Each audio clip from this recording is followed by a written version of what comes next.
We could ask him any. Oh shit! Here we go. Hello, everybody. Welcome to Unbiased America Live. The fellow who was talking when we opened up is Kevin Ryan, who is suffering from Alzheimer's as well Dementia as too. Yeah, Parkinson's, dementia. and he is not taking his medication today. He's actually boycotting Big Pharma, which we're going to talk to Austin about a little later. Also, we have Grant Phillips here from the Modern Libertarian, and We Are Capitalists, and myself and Will Ricciardella from Unbiased America, and our special guest Austin Petersen, who is running for who is a presidential candidate for the Libertarian Party. And I'm going to start off with a couple of questions about that. First and foremost, how have your dealings been with the Libertarian Party thus far? We had Wayne Allen Root on a couple of weeks ago, who said it was a fairly difficult ordeal amongst the Libertarian Party, using the terminology that they eat their own.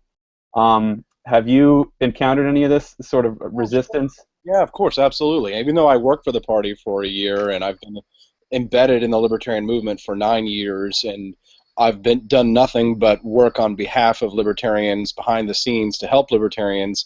Almost all of the libertarians who I have labored on behalf of have done almost nothing to lift me up, and that's not that's just the way of the world. It's like that in corporate America, and it's like that in the liberty movement. I think we would do a lot better if we helped each other out, simply because I see the combined resources. I see the resources that everybody has available, and we all can sort of like do well individually, but not as much as when we work together. Which it was when we worked together that I was able to get Judge Napolitano his own shows, because of the collective effort of our movement, united behind a cause.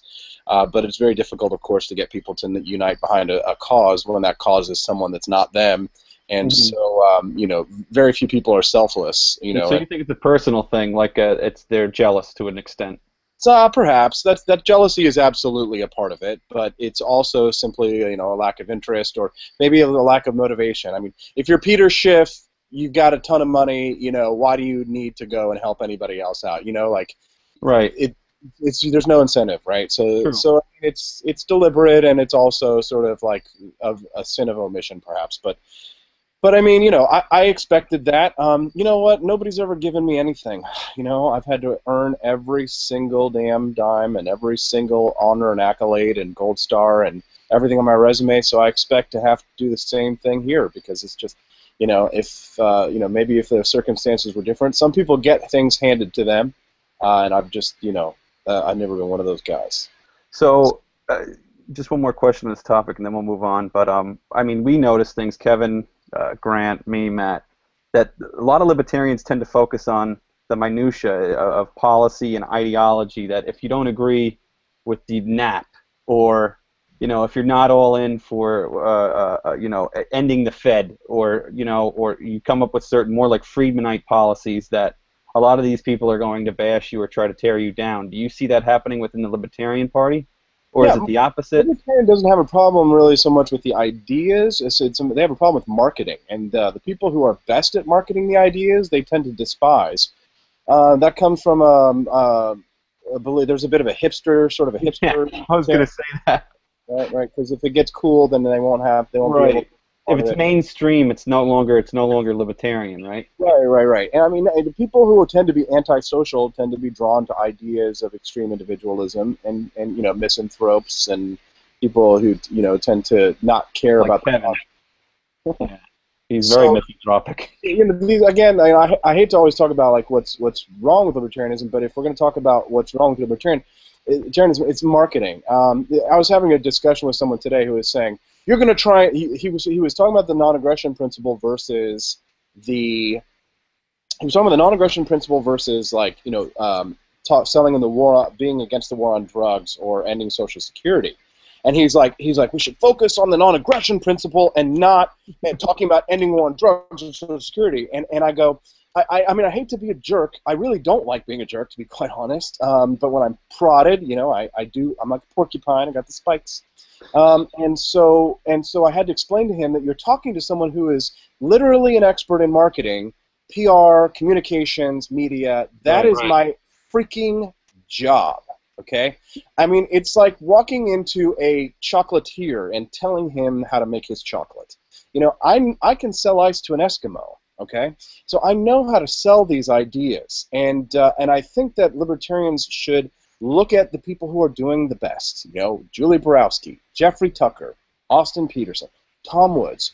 Who are the best at selling these ideas? There's a reason. Listen, there are 100 neckbeards who would love to have my job. If they could take it, they would. Don't you think they would? If they were better, they would do it. But they're not, so they don't. But you don't nap hard enough, Austin. What'd you say? I said you don't nap hard enough. I know. If I refuse to take a nap, does that mean I'm under arrest? Yeah. Arrest.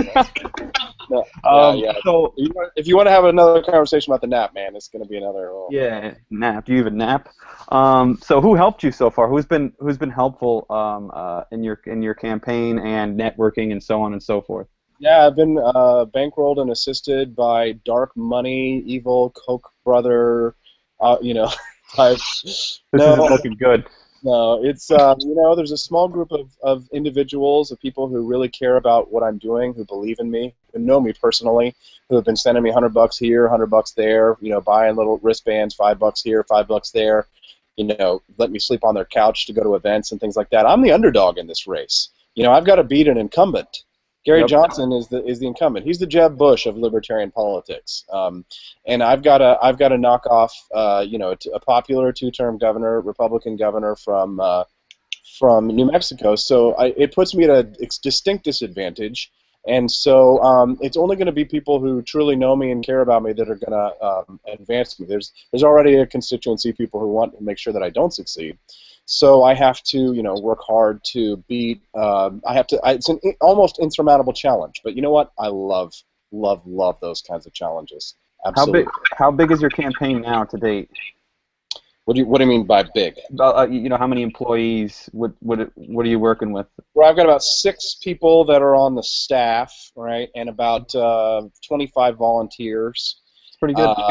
Yeah, not bad. And I expect that to expand as it becomes more likely that I could beat Gary Johnson for the nomination. And I've got time. Can you actually tell people, if they're watching right now, where they can go to donate money? Is there? Yeah, so if you know that my last name is Danish, so it's spelled S-E-N, not O-N, so Austin Petersen, S-E-N, austinpetersen2016.com. And you've got the beginnings of my platform there. I'm putting together actually a think tank of economists and defense experts, so I'll be able to propose a real transitionary platform to the American people here in the coming months. And you can donate there. You can also purchase an AP for LP wristband, which are pretty cool. And there's all sorts of information there about me and my background, my history, and why I think I'd be the best person to lead the liberty movement into 2016. Is there, to make it easy for them, is there any links on your social sites that they can readily click?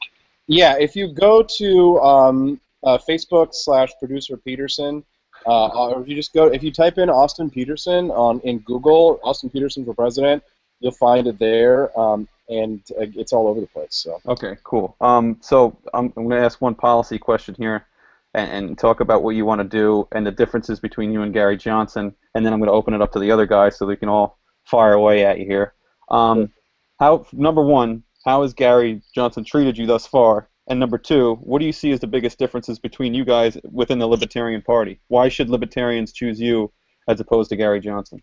Well, that's a good question. I hate to get into the it's better, or it's worse, because I actually like Gary Johnson a lot. I think he's a great guy, and he's a good representative of our ideas, and somebody that I look up to and admire and supported in the last election. I did everything I could to get Gary Johnson when I was at Fox, get Gary Johnson on not just Freedom Watch, but on every show that I could on Fox News. I was the first producer to book him there at that network, and he doesn't even know how hard I worked behind the scenes to get him on other shows. So I don't want this to be a bash Gary fest, but from a tactical perspective, Gary's already lost. He's already done the exact same thing that every other libertarian candidate has pretty much gotten, about 1%. And I think that I'm a more dynamic speaker. I think that young people would be more interested in the campaign if I were to lead it. It would be less about marijuana, more about economics. I think that, frankly, the millennials are taking over this movement anyway, and perhaps it's time for us to turn it over to the youth because the older generation hasn't really turned it out for us. Okay, that's a good point you bring up, and I had this problem with YAL and organizing a YAL chapter and dealing with Yal, and it's that libertarian, everything had to be about marijuana, everything had to be about the Fed, the drug war, and that's fine, and a lot of those things do need to change, but what no one ever focused on were economic issues, the type of things that Kevin and Grant and I tend to write about an awful lot, and we see as huge problems such as corporatism. I think you wrote about, Grant, just recently something on it's time to lift the child labor laws. And Kevin pointed out today that you exposed Bernie Sanders' fallacy there of talking about the rich are getting richer and the poor are getting poorer. And we want to all raise the standard of living, I think, first. And then we could deal with those issues later. I think that a more trying issue is, in fact, economics and liberty as it relates to constitutional principles. Kevin, do you see, I think Austin has a good strategy. Do you see it the same way as insofar as a libertarian platform? Yeah, I do. I mean, he's absolutely right. Think it will attract young people? Yeah, I think he's absolutely right.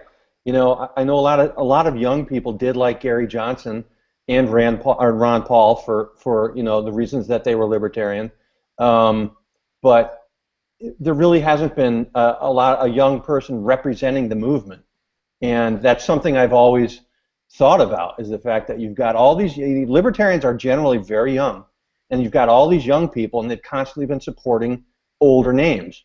And as much as they like, and as much as Ron Paul or Gary Johnson represents them, they're from a different generation, and I think he is on the right path. He's saying the right things, at least, about trying to bring youth into the race. I don't know. It's the same thing that Marco Rubio's doing. If you look at him, how he tries to compare himself to the other people in the race, certainly with Hillary, he tries to say that he's the next generation, I think it is a tactic that might work, but again, like he said, like Austin said, he's up against an establishment. Well, he's not establishment, but a guy has established himself. So it's a double-edged sword. He's the young guy starting out, but I wish him all the luck in the world. It's an advantage. Yeah, I'd love to have Austin make some headway in the Libertarian Party. I was saying earlier, imagine if he gets elected president. Imagine if we know the guy gets elected president. We can ask you, Austin, were there really UFOs at Roswell? We can ask you all these questions, and you got to tell us, because you came on our show, you're our friend, you have to tell us these things. So I'm definitely rooting for you. All right, deal. And this is the platform, obviously, that's going to spring you into the presidency. Is Unbiased America Live with their massive viewing. That's right. Grant, I saw, to that point and to Austin's broader point on his campaign strategy and how it differs, I saw a report or a study at a Harvard University that younger people, your age people, are more conservative actually than they were in 2008, this wave that elected Barack Obama. And if you remember, in 2008 there was this huge groundswell for Ron Paul too. And they were saying that at this point, but the problem with the groundswell with Ron Paul is that you had a majority of younger people that were very progressive. They wanted to vote for Barack Obama, the first black president, but that has changed since, and they're really up for grabs. Do you think the Libertarian Party has a chance at grabbing these people, or do you think it's more of maybe like a Rand Paul has a chance at grabbing these people? And what are the deficiencies with the party that Austin explained, like with Gary Johnson's strategy and the Libertarian Party strategy as a whole?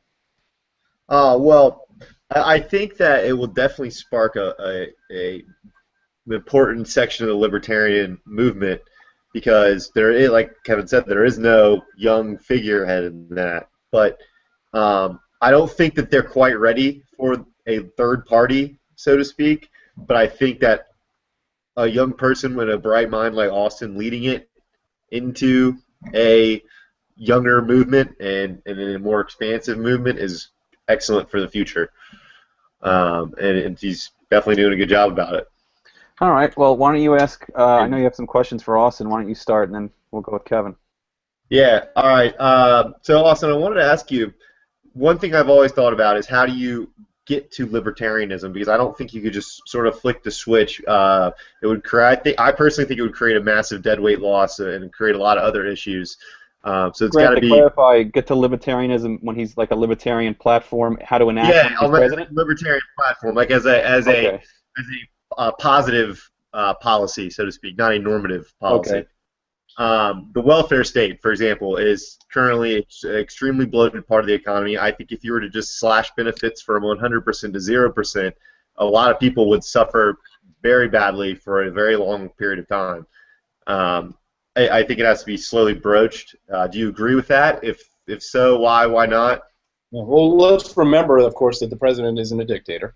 Right. No. Right. Just theoretically, hypothetically, Well, Austin Petersen dictatorship. right, the president also doesn't write law, and you have to work with the Congress that you're given. So, assuming that I take the White House in 2017, they're assuming that there's a Republican majority in the Senate and the House. Probably we would be more. They would be more open to working with me on reforms, certain welfare reforms or entitlement reforms, and budget cutting measures and things like that. They would give me a harder time, of course, when it comes to the military, and they would fight me on some of those other things. But when it comes, honestly, Grant, I mean, wouldn't a victory at this point being something like a Calvin Coolidge, simply just vetoing the hell out of every single bill that I can get my hands on? Anything that's not constitutional or that doesn't, no budget that's not balanced.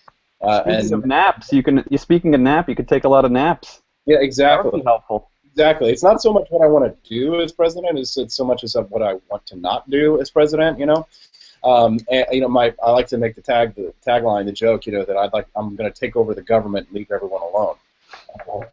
So it's sort of a turn off the drain kind of thing, or turn off the faucet kind of thing, and approach and rein in the beast first. Yeah, at this point, when the boat is headed, the big barge is headed in a certain direction, you got to slow it down even before you start turning, because if you start turning the boat and you're still going full speed, people are going to fly off. So you've got to slow the boat down and then start to make the turn. Let me build off of Grant's question here quickly and give you a more pointed one. Let's say you are elected, hypothetically speaking. You'll have political capital. Okay, you'll have a lot of political capital to begin with. For a while. Yeah, certainly for a while. So you'll get to pick something that you want to put through, and hopefully at the time, if the Republicans haven't screwed it up by then, you'll have a Republican majority still in the House and Senate. What would be the first thing? I'm making an assumption here. Is the first thing you want to do is repeal something? What would be the first bill you'd want the Republicans to put on your desk insofar as repealing legislation that you would sign? Are you looking more towards repealing Obamacare? Yeah, that's my number one thing. Yeah. If I could repeal that, I would do so, simply because the massive costs that it's placed on the system. It's also full of moral hazard. People in Congress don't have to do it. The Supreme Court. It's ridiculous that that our government officials can pass laws that they are immune to. So I would repeal it for moral reasons, ethical reasons, and economic reasons. And that would be one of the things that I would do immediately in order to bring down costs. I would also love to allow insurance to compete across state lines. The insurance companies don't like that, but I would like to see a real market in medicine emerge, because our healthcare is really our most critical industry, and that's the one that should be regulated by the marketplace the most. So yes, that's what I would go for. Also, I do have the power to deschedule drugs at the federal level. And that's something we could talk about.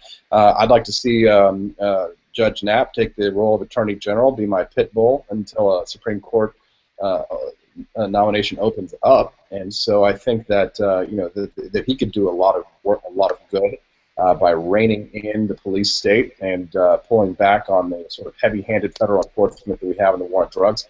I don't think the DEA agents are going to like me. I don't think that the ATF are going to like me a whole lot. But you know what?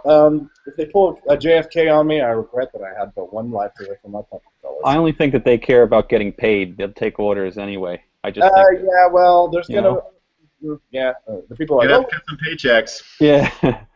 Go ahead, Grant. Do you have any more questions? I'm sorry. Yeah, I have another question. I really liked what you were saying about you being able to use your executive power to your advantage. And that's... My next question is, do you think using an executive order to your power is moral? Because Obama gets a lot of criticism about, Bush and the rest of them really get a lot of criticism about questionable executive orders. So would you be willing to do that or no? If I thought that it was constitutional, if I thought that it was legal and it advanced liberty, yeah, I would. If it was something like the opening up the machine gun registry, for example, allowing people to actually exercise their Second Amendment right to its fullest extent, which I believe that every individual citizen should be allowed to do. So things like that, yeah, absolutely, I would do that, and that's going to freak out a lot of psycho-liberals, but they're just going to have to deal with it because nobody puts Bieber in the corner. I agree with you. I think I would bend the rules if it meant advancing liberty if I was president. I mean, he did say within the Constitution, which I think is a radical thing to say these days. Oh, I'm going to work within the Constitution. A collective gasp. Yeah, oh my I mean, God. Yeah, you have a Second Amendment right, and there it didn't say muskets. Right. That's right. Go ahead, Kevin. I know you have some questions too. You're on mute. Yeah. He's old. I've always wondered about people that run for president in the Libertarian Party, or for a candidate in the Libertarian Party at all, at any level. And this is sort of a realistic question. I don't mean offense by it, but running for president of a party that realistically has zero chance to win, what is the rationale? Running for president, actually running for president can be an expensive, time-consuming process that can put people's career behind schedule and so forth. Why do it? What is your rationale for running for president? And I know you might want to instinctively say to win, but again, realistically, what is the motivation for people who run in the Libertarian Party? Is it a stepping stone in a political career? Is it a business move? I mean, it's a lot of things. So when you have you ever played Risk? If you've ever played Risk, or if you've ever played the Chinese game of Go, that's another good example, right? So these games are all about taking and holding positions, right? So when you're fighting a war, which is what the battle with the state is, this is what my speech at Liberty Fest was all about. When you're fighting a war, and we are at war with big government, then you have the king, right? You want to take the king, or you want to hold, but in order to do so, you can't just strike at the king first. Is if you strike at the king first, you've got to kill him, or else you're going to get killed yourself. So really what it is a lot of times is you're setting yourself up for future victories by taking ground. Have you ever done a negotiation and asked for more than you really thought you could get, and then they negotiate you down? So perhaps there's a chance that if I run for president, maybe I would win the White House. But if I didn't win the White House, there are certain strategic battles along the way to be won in simply running for the office that I can acquire. I'm a liberty champion. I'm a skirmisher. I'm a fighter. I'm a warrior. And so it's this to me is picking up the claymore and running down in the fields with my kilt flying up. So I'm really looking at certain areas, certain victories that I can win. Let me just name a couple of them real quick. One, I could get 3 to 5% of the vote, which would mean that I'd be back in 4 more years with 10,000 of my friends who could be on the ballot, because you'd get ballot access for the Libertarian Party. Now, wouldn't that be a great victory if we could get 3 to 5% of the vote, not just 1% of the vote, but really galvanize enough voters that we could get that kind of a national vote total? And think about all of the young people that we could get into the Libertarian Party. Because the type of people who tend to work with me and on behalf of me, they tend to be freedom ninjas, right? So I get the best of the best. I'm the SEAL Team 6 of libertarianism. And so the army of people that I am building right now will pay dividends. Think about it like this: if the Libertarian Party nominates me as the candidate, you're going to give me that feather in my cap. The activism that I will produce for the next few decades will pay off dividends. Let's say Gary Johnson wins. Well, he's going to be gone in 4 years, or he's going to be gone in 10 years. I'm going to be here for 30, 40, 50 more years. I'm not going away. So you're empowering not only me, but you're empowering the army of activists, these freedom ninjas that I like to call them, behind me as well. So remember, it's not just about me. It's about the people that are behind me. And if you know me, and you know the people who work for me, or the people who work on my behalf, or if you've seen anything, or you know anything about my resume, which a lot of people don't, but if you know anything about me, you know that empowering my team is going to grant us more victories in the future. So it's all about taking ground. Is it good for business?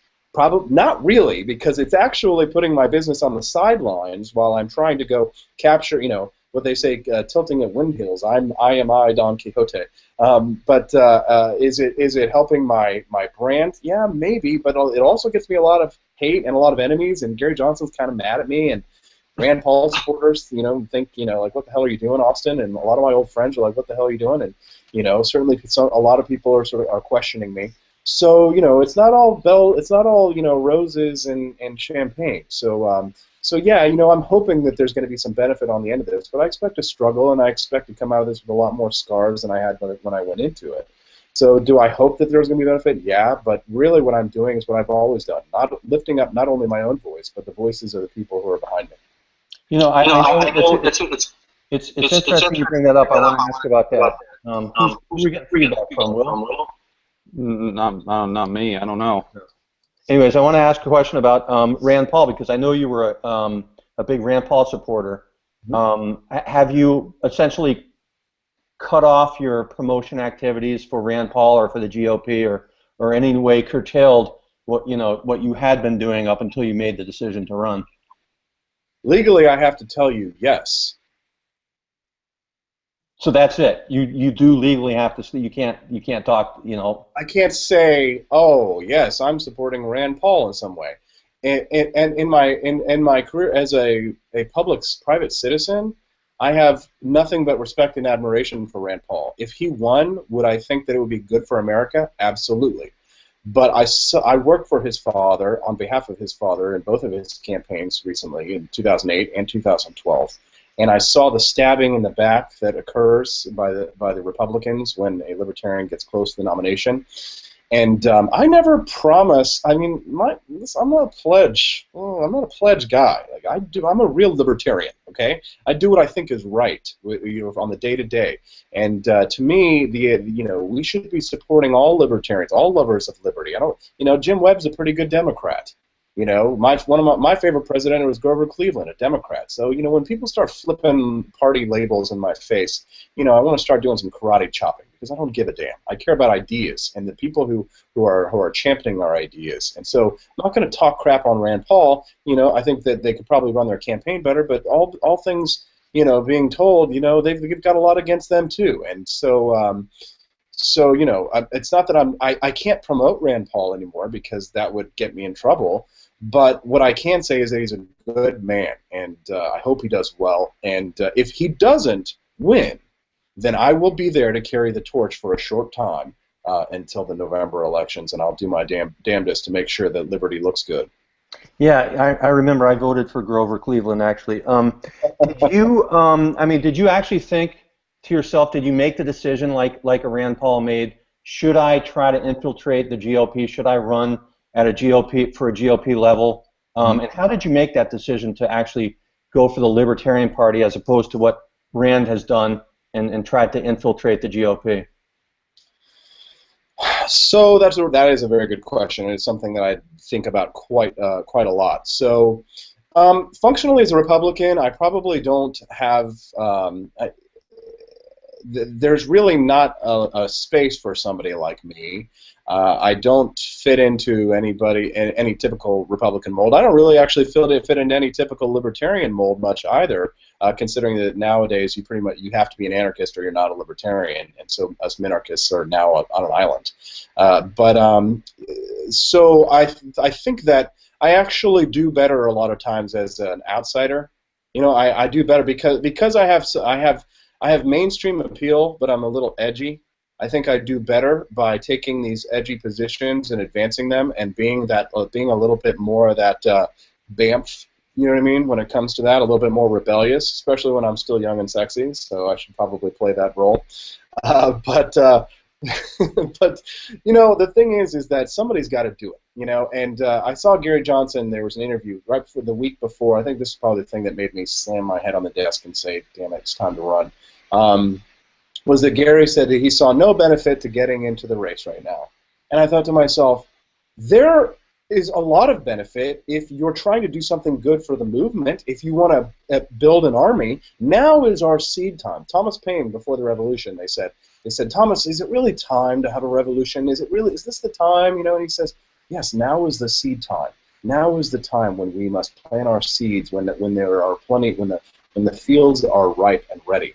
And we have never had a better opportunity to advance our ideas because the establishment is weak. You know, the Republicans are jockeying for the position. The Democrats are in this sort of monolithic, you know, gray area.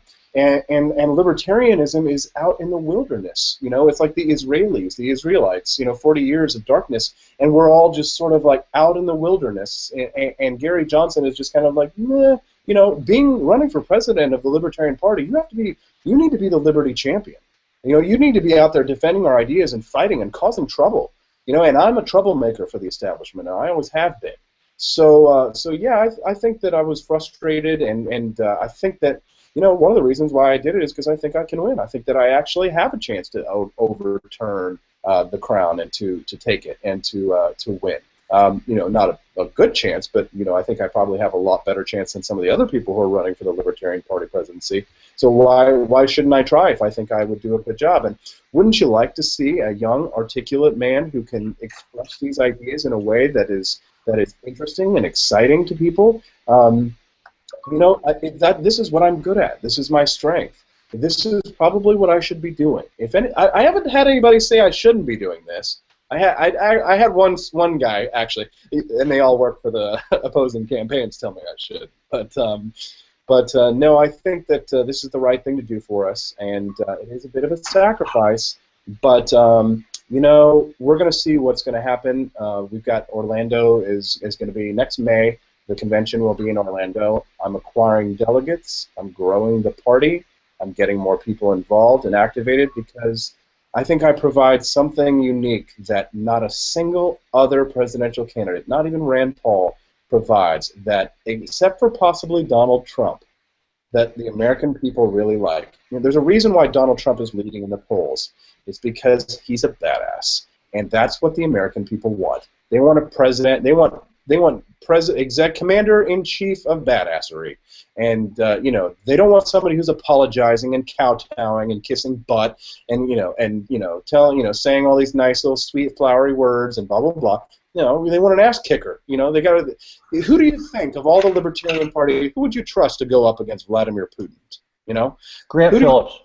Yeah, Grant Phillips. You know, I never. You know, there's two words that Judge Napolitano used to describe me: utterly fearless. And you know, I have rational fears, but I'm not afraid of any threat or challenge. And I will take on this challenge, and I will bear this burden for a short time. What do you think your chances are to get the nomination? Oh, I would say they're probably running. I'm probably running. Just behind the margin of error with Johnson. If Johnson got 75% of the vote last time, which is a total blowout, I'll bet if the nomination were held today, he would probably beat me, but it may be like 6 or 7 point difference because if I was given the ability to go up on stage against Governor Johnson and to debate him and to schmooze the delegates face to face, he would probably feel the heat, and maybe that would make him a better candidate, and maybe that would be a victory too. Is the Libertarian Party going to have a debate? They'll probably have one debate that will be official, and it will be at the Libertarian National Convention. Okay, so you have to wait till, what was it, May? That's correct. Okay. We brought up Rand earlier, and I wanted to bring this up during the show. Did any of you guys see the outtake on the Rand live stream? Oh, I called it a dumbass stream. I just wanted to point out one that was hilarious. Awesome. Wait. Explain it. I didn't see it. What happened? Go ahead, Grant. He's been doing this like live stream from his campaign trail, and basically someone asked him, "Oh, do you really think are you still listening? Do you really think you're gonna win?" And he goes, "Yeah. Why do you think I'm doing this dumbass stream?" Yeah, it was pretty funny. I mean, I don't know. The live stream thing was a good idea, but it just seems like he doesn't want to. The guy is just his campaign's not really doing so well, and it's a shame. And he doesn't need a blunder right now either. But that's kind of, he just looks angry, and he did in those debates, and that's going to hurt him. But speaking of debates, let's get to what does Bernie Sanders call himself again? A democratic socialist? Fascist? Yeah, okay, so let's get back to the Socialist Democratic Party debate. Austin, who do you think? I mean, the media has already crowned Hillary the winner, which I figured was going to happen. Who do you think was the most? Let me ask, who was the most rational human being on that stage? I mean, because at one point they were literally debating what's a better way to allocate resources, capitalism or socialism. It's very upsetting. But who was the most rational person on the stage? Jim Webb. Okay, Jim I mean Webb. that's clear. Yeah, clearly, and he's a kook. As far that's just like that's just Jeb Bush standing there to me. As far as the Democrats are concerned, he's a kook. But I mean, Jim Webb's a good man. You know, I loved his response when he said, the one person or the people that you really despise, something like that. And he's like, the guy who shot me in Vietnam, but he ain't around no more. Yeah, no, he's definitely a nice man. But I mean, to me, that's just a Jeb Bush standing there. You could put Jeb Bush, Chris Christie, Kasich there. Same thing to me. But maybe I'm just maybe I'm a radical. Did you legitimately see Hillary as the winner? In what sense? I mean, that she's the one who's going to win the nomination, probably. No, of the debate, that perhaps she didn't blow it. She picked up new steam, some momentum, and it gave her some. I think when the polls come out, I think she'll have a decent showing, and I think Bernie gave her some cover there, certainly on the email thing. What do you think? Right. So what happens with someone like Bernie Sanders is kind of like what happens to Ron Paul. You get a lot of new people into the party, and you get a lot of people really excited about your candidacy, and you lose because you have a ceiling on your support. And this actually, they've done a poll on Rand Paul, and they say this is why Rand Paul can't win. And it's probably the most feasible explanation for why someone like Rand Paul or Bernie Sanders can't win, and it's because of likely Republican voters and people who have voted Republican primaries and caucuses before. There's an unfavorability rating, and that is actually one of the key sort of polling items that they look at. And Bernie Sanders has a very high unfavorability rating amongst the Democratic poll goers, and then Hillary Clinton's, of course, has the lower unfavorability rating. So those tend to be what they look at, because if you're talking about your support, there's generally going to be a ceiling on it. And right now, they're saying that Rand Paul has reached the ceiling of his support, and Bernie Sanders. And Hillary Clinton of course has room to grow. That leads to my next question, as it relates to Bernie Sanders as an actual threat. And I mean, I understand the ceiling argument. I could see that certainly for Ron Paul, but I think a majority of the Democratic Party is in the closet socialist, if not completely out of the closet socialist. I think Bernie Sanders, I don't think he necessarily has a ceiling. I think his problem is he isn't Hillary Clinton. Hillary Clinton has some ardent followers. I think a lot of that unfavorability is the fact that he isn't Hillary Clinton. I think on the debate on that stage showed how far left the party is moving, and that it is feasible for Bernie Sanders to pick up new followers. Do you think I'm off base? Am I overstating the problem? Yeah, I think that, the Washington Post came out with an article the other day that said, why is Bernie Sanders not going to win? And they say because he calls himself a democratic socialist. And then when they looked at, when you do an actual poll of people on what they think about socialism in the United States, like a general poll, not just Democratic voters, it has a very, very high unfavorability rating for the most part. People actually do tend to kind of like capitalism in some sense. So I would say that Bernie Sanders is one of those guys that, again, you get the useful idiots. A lot of people who just think that who are just so optimistic, like I was for Ron Paul, thinking that there was a chance that maybe we could win. But you don't understand the Clinton machine, the dirty tricks. God. You've got to know how to play those dirty tricks, and Bernie Sanders doesn't strike me as the type of guy who's willing to do what it takes to get elected, which is to start talking about the fact that Hillary Clinton might have an inoperable brain tumor. Start talking about the fact that she's going senile, or how she treats her Secret Service agents, or the things that the American public cares about, unfortunately. But those are the things that are going to destabilize her. Hillary Clinton has no problem using the rules for radicals from Saul Alinsky. By the way, big time Alinsky, the birther stuff, the Obama birth certificate stuff, that was Hillary Clinton that started that. So don't think that she won't use it against her opponents. I think she worked for Alinsky, didn't she, for a while? I think at one time she did, or she was an understudy of his. I'm not sure. But I think she did. Yeah, but then she's learned from the master because his tips and techniques are definitely being put to use by the Clintons. Let me direct that question that I asked you, Austin, at Grant, who's written many articles in support of Bernie Sanders to become king of the United States.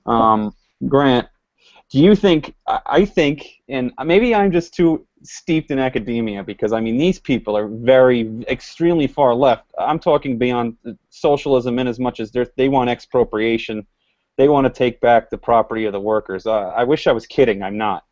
But they're all Democrats. They support Bernie Sanders. A lot of the kids that are in these classes, I don't think they understand what's going on, but they just toe the line.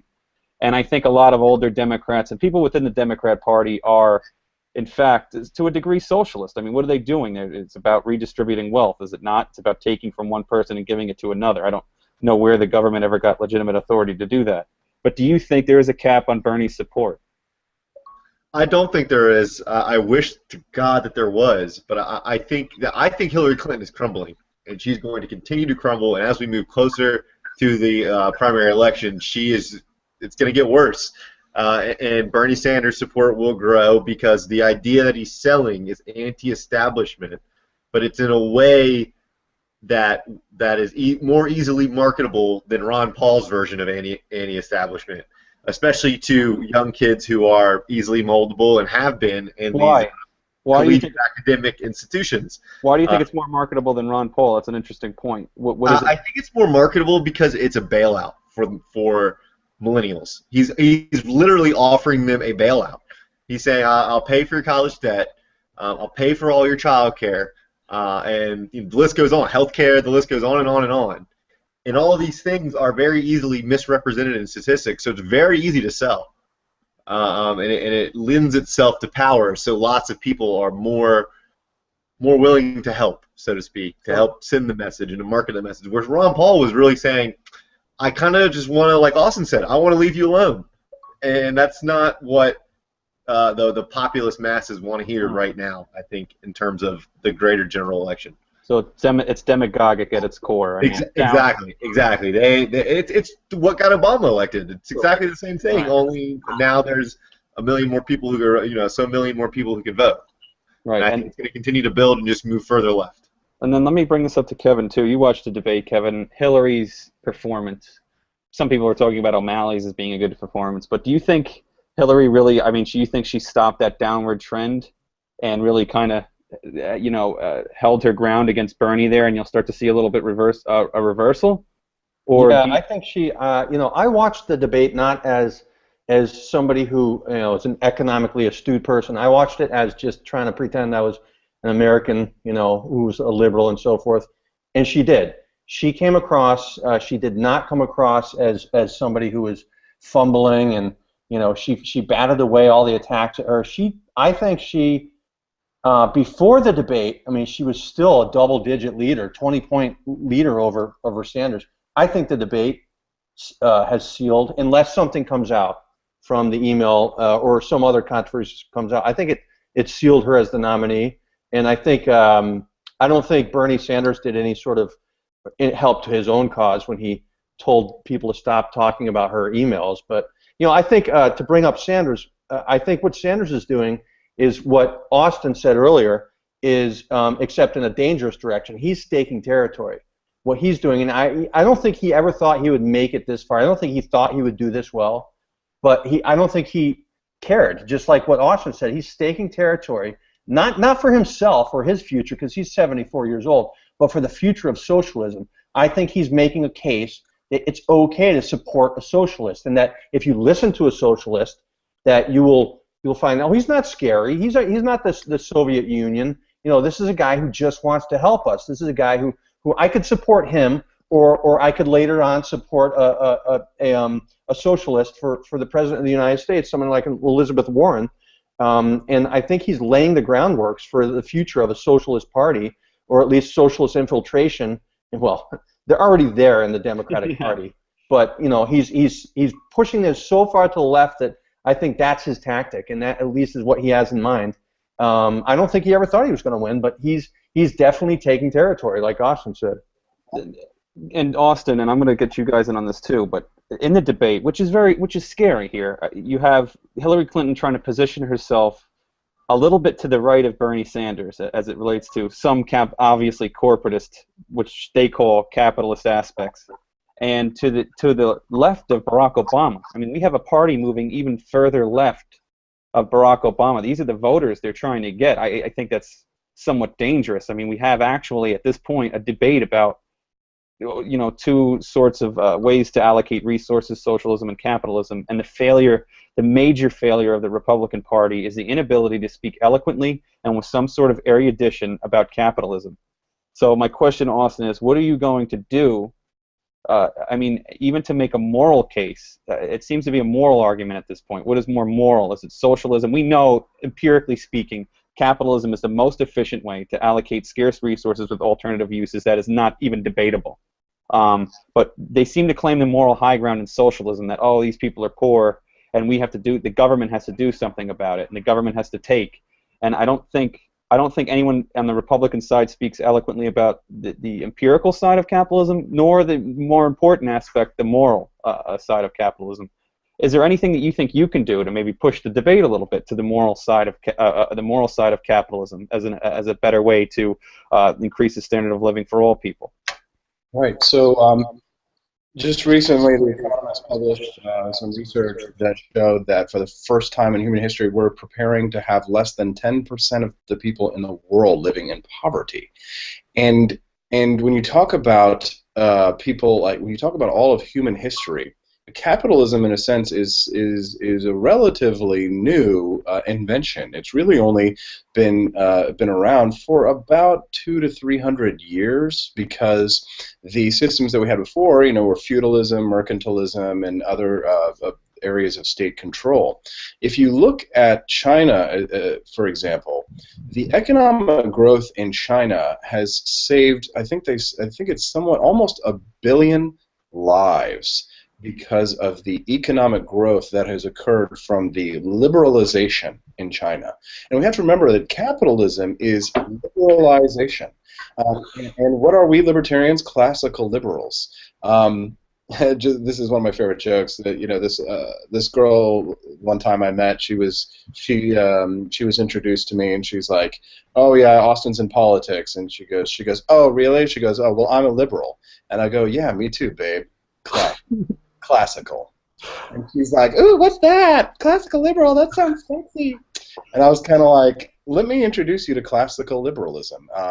So yeah, we got to bring sexy back, and we've got to make capitalism fun and sexy again. And it can't just be the realm of nerds and economists and obscure Austrians and hipster libertarians. It's got to be something that's of, by, and for the people. And if people aren't invested, then I think that's the problem. Because why do socialists want to seize the means of production? They want to seize the means of production because they feel that workers don't have a stake in the outcome of what occurs, right? So they talk about things like wage slavery, and we got to raise the minimum wage. So there is a problem, because the regulatory system that we have right now doesn't really allow for so much for workers to be invested in businesses, unless you're talking about something like co-ops, for example. But I think that right now the problem is that when you look at the rhetoric, the type of rhetoric that capitalism's defenders use, they don't use the right rhetoric. They don't use empathy when they're discussing or debating things, and then also they aren't defending it from enough of a strong warrior stance. The left, they're warriors for socialism. They are violators of the NAP.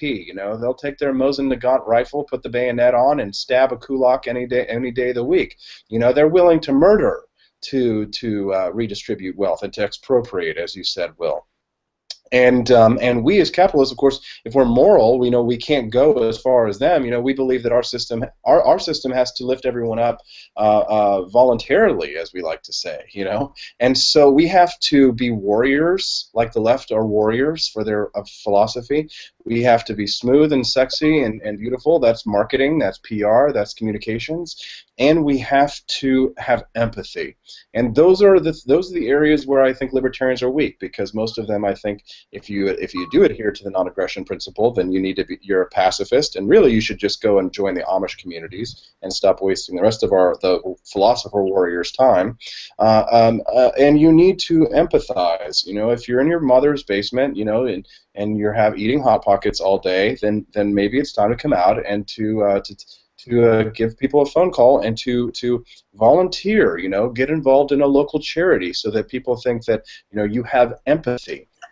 Do something. If you're going to do something for libertarian activism, maybe tie a charity into it. You know, I did a Second Amendment protest for the Toy Gun March, right? We marched into Washington, D.C. But it wasn't just about causing a stink and raising a ruckus for our Second Amendment rights and talking about how ridiculous it was that kids were getting in trouble.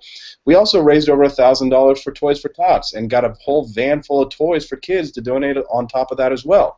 So capitalism is about win-win, right? So if you're going to be doing activism, you're going to be engaging in capitalism, you got to give a little bit back too.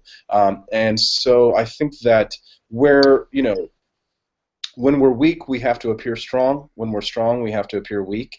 And so wherever the holes in the boat are, where the leaks are in the hole, we have to be honest about that. And we're always trying to guard our principles. Well, that's perfectly fine. But if you haven't showered, if you haven't, paid attention in your communication 101 class, if you haven't, brushed up on your public speaking skills, all of your tremendous ideas are going to go for naught. So, I teach a class frequently to the LOLA, the Ladies of Liberty Alliance, how to get on TV and look sexy when you're on. And that's a class in not only how to market yourself and get into television, but also how to act when you get on there. Can you teach Kevin that, about how to be sexy on television? He's having a hard time, so if you could just post that in the private chat here, a link. All right. Thank you. I'm sorry, Austin, go ahead. That's all good. So these sorts of things are, I love to read Mises and Hayek, and I read them all the time. I read, Henry Hazlitt and all of the libertarian greats, the same ones that everybody else is reading, Rothbard, Ron Paul, read Rand Paul's books even. And that's great. You got the ideas down, right? Well, there's something that we're missing. We're missing a bit of polish, and that polish is really what we need. I'm training people to compete with me, to do what I do, because I think we need more people who do what I do. And if that means that, I'm going to suffer because some more beautiful, handsome young man is going to come along and save us one day, well, maybe that would be a good thing, because maybe I'll be Barry Goldwater and my Ronald Reagan is waiting there. I know. What about you, Grant? Aren't you one of my little Padawans that now you've turned around and you're all big and famous now? Yeah, I'm actually deciding to run for president as well for the Libertarian Party now. So you're in a little competition. Better watch out. I appreciate it. I got to run, guys. I appreciate you guys having me on the show. All right, thank you, Austin. See you, Austin. See ya. All right, guys, winners and losers. Kevin, I know you got winners and losers. Grant doesn't do anything. He's a degenerate. Oh, my God. Go ahead, Kevin. This is an easy one this week for the winner. It's Hillary, because she did so well, not so well, but well enough that the media has now gone back onto her side. And they've been so against her, and now they're saying, oh, suddenly she looks like a good candidate again, and they're behind her all over again. And I think that's basically gonna move her to basically the inevitable nominee of the Democrat Party. The loser, ironically, is the Democratic Party. I think because she did so well, I think that's going to keep Joe Biden out, and it's also going to keep the other people in the race further down. And because of that, I think Biden was polling better than all the GOP nominees or all the GOP candidates. If the election was held today and Biden was in the race, he would have beat any of the candidates for the Republican Party. On the other hand, Hillary's polling badly against the GOP candidates. If the election were held today, all of them would beat her, or at least the top 4 candidates would. So I think the Dems probably got hurt a little bit by the fact that she now looks like the presumptive nominee. I also want to tell everybody that Francis is in our Francis McCloskey's in our chat. Yes. Francis? Yeah, he's guessed Alton. He gave himself the name Alton. It's hilarious. My winner of the week is now Francis McCluskey. See, he didn't. He didn't have a winner. I mean, he's still banned. Well, you took my winner, asshole. No, But we he- can have the same winner. You can have the same winner. He's still banned from all my pages, and I'm proud to say that. how can you ban Francis? He is So very annoying. He's so annoying. He's full of substance. He's full of substance, and you should like him. He's joined the show. I'll lift the ban on Modern Libertarian. Yeah, since he watches our show all Not the on my time. personal page because he gets creepy. He doesn't have swim club anymore, so he can watch. I think, and I don't. And for the time being, American Idol isn't on, so I think I'm right. I get it, Franny. I get it. My loser of the week is going to be. I don't know. making it up on the fly. This is bunk. I didn't have a loser. I had a winner. It was going to be Hillary Clinton, but Kevin over here decided to steal it from me. Oh, my loser of the week will be Barack Obama, because the Iran deal isn't looking like it's turning out the way he is trying to sell it. I don't know if you guys heard. Iran has successfully launched a long-range ballistic missile, and also a very impressive torpedo has been successfully launched. But the Russians have nothing to do with it. They promise. No, they didn't provide them. They didn't provide them. Those tensions are a lot better. It's funny because Jim Webb kind of nailed that yesterday at the debate. I mean, he was pretty good on foreign policy, I gotta say. Much better than Hillary Clinton. He doesn't seem like a hawk either, so. He seemed what? You know what? I'll make him my winner. You know what? Screw you, Francis. Jim Webb's my winner because I think he made a showing. Yeah. I watched some YouTube highlights of him on the debate. What was your take on Jim Webb, Kevin? Yeah, no, I thought he has no place running, frankly, for president of either party, because he's a centrist, or at least he's a little too liberal for a conservative, and he's too conservative for a liberal. And the masses want somebody as far to the extreme on their ideology as possible. That's why somebody like Bernie Sanders is doing well. Is that I think people in general believe that he's the most Democrat, and that's why he gets the most support. There's no way I would consider Donald Trump a conservative. Okay, he's not a conservative. No, but I don't think Trump is going to get the nomination. I'm not talking about Trump, but I'm saying in general, I think people on the left, more so than the right, but people on the left, they don't want a centrist. They want somebody as far to the left as they can get. Mm-hmm. And I think you're right, because I keep seeing on the on Facebook like a lot of the results about how the internet reacted to the debate, and I think that's a pretty good metric for young people. And Bernie Sanders just blew up the whole chart. So I think that shows that the party is moving left, and like Austin said about making the foundations for a libertarian movement, Bernie Sanders is building on sort of even what Barack Obama did, really, as a leftist, and cementing those roots. And I do think that it is making, like you said earlier, making the ground for like an Elizabeth Warren, and it's igniting young people, but on a much larger scale than I would hope. My only hope is that the old saying that you're a liberal when you're young and you're a conservative when you're older is gonna come true, because the liberals, the things that Bernie Sanders wants to impose on America are, they're European to the. I mean, they're really gonna. He wants to increase the size of government by 52%. The federal. Oh government. yeah, it's completely. We wouldn't have states' rights anymore. But people like it. I mean, you got a quarter of well, at least a quarter of Democrats want that. Exist in the United States. Will, I have a question for you. I don't know this because I'm not a political person. If Rand Paul won the presidential nomination, could he have Jim Webb be his vice presidential candidate? No, he can pick whoever he wants. Oh, really? It's not a party thing? No, doesn't have to be. There was a situation, I think, where who was considering Lieberman, a conservative, oh yeah, there was a Republican. It was McCain. Yeah, was considering having Lieberman as his vice presidential. Who was an independent, yeah. But I mean, I think that would be a great ticket, if you ask me. Yeah, I mean, if Rand Paul's going to run, he's going to pick an establishment Republican guy. That's what he's going to do. Yeah. You know, I mean, that's just tends to how it be to get people in the middle. What And I don't Think know if about it would, Austin as the VP nominee for the Libertarian Party. I mean, if he's doing so well, yeah, I mean, that'd be a stepping stone for him. I mean, if yeah, I it's a was a big deal. Libertarian voter, I would vote for him over Gary Johnson. You would? Yeah. All right, I have winners and losers too. My winner is Grant Phillips for finally posting to Unbiased America Live, or Unbiased America website, which I actually just redid, and it looks pretty good. Wouldn't you agree? Yeah, I would. It's a lot better than the shitty time I did it. Yeah, it's pretty good, right? I figured this out. I sat at the computer for hours. You need to fine tune it in a couple areas. Right, but okay, but it looks better, and I don't know how to fine tune, so I did better. Yeah, And, we can work on it. So we'll post that on Unbiased America. It's on child labor. And my loser that's a really great one. Well, I wrote it just because I want to force Kevin's child to work in a factory. Well, who does? So do I. Fucker, he should be.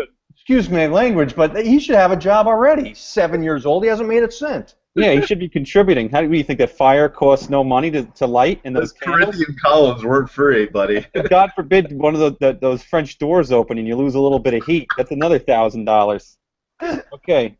My loser is Bernie Sanders for not taking the opportunity to nail Hillary Clinton over most of her criminal activity, and I think that's what some of Sanders' supporters wanted to see. They didn't get it. Instead, he provided cover for Hillary and really hurt his chances. He should have went after her instead of saying, I don't want to hear about the emails. He should have went after her as untrustworthy and hit her for a corporatist record, but I didn't see it. He blew the chance.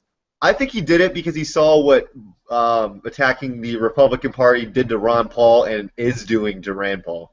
I think he saw the red flag and was like, I don't want to roll those dice with this kind of momentum right now. But you mentioned it earlier, the anti-establishment mentality, and to pick up other voters. It's growing, and it's going to be if you grew up in a Democrat household, you're just going to be a far left socialist. Right.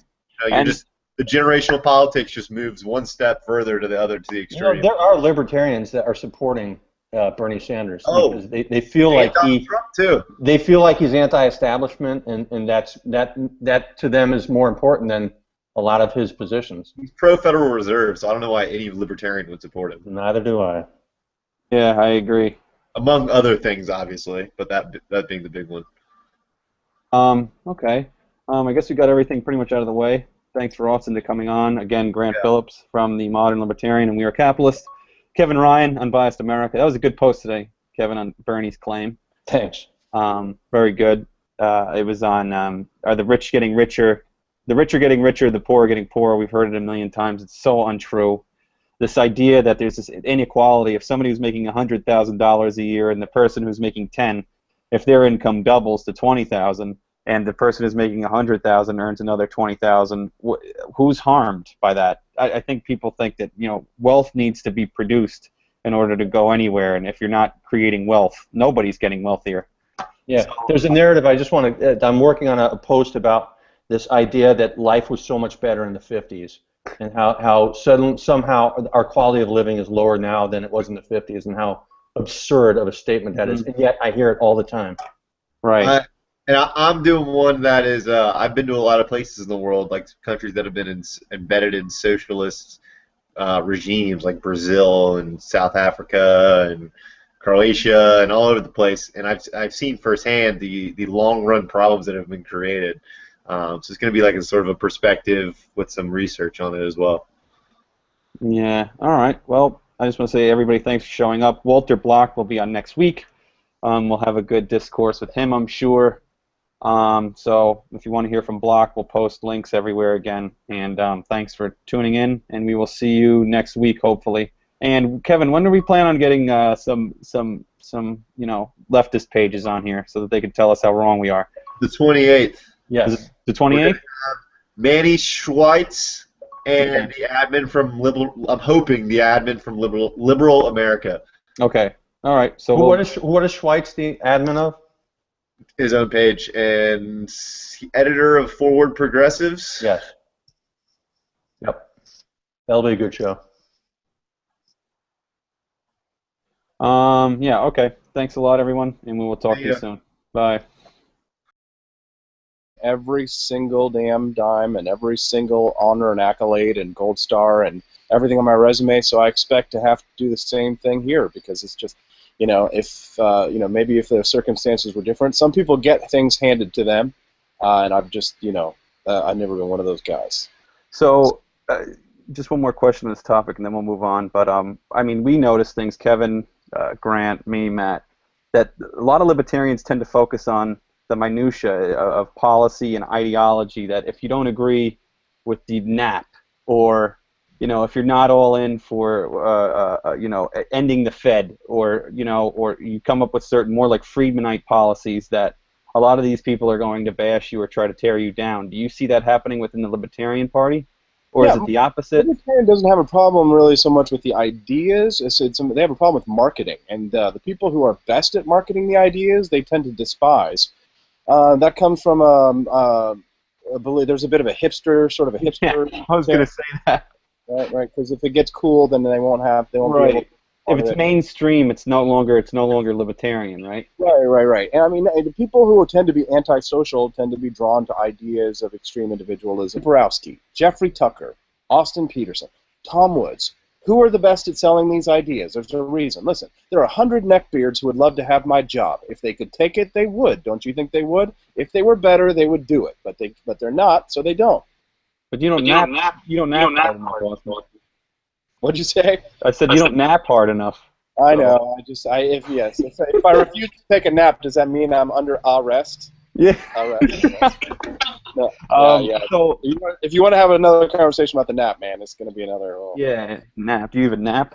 So who helped you so far? Who's been helpful in your campaign and networking and so on and so forth?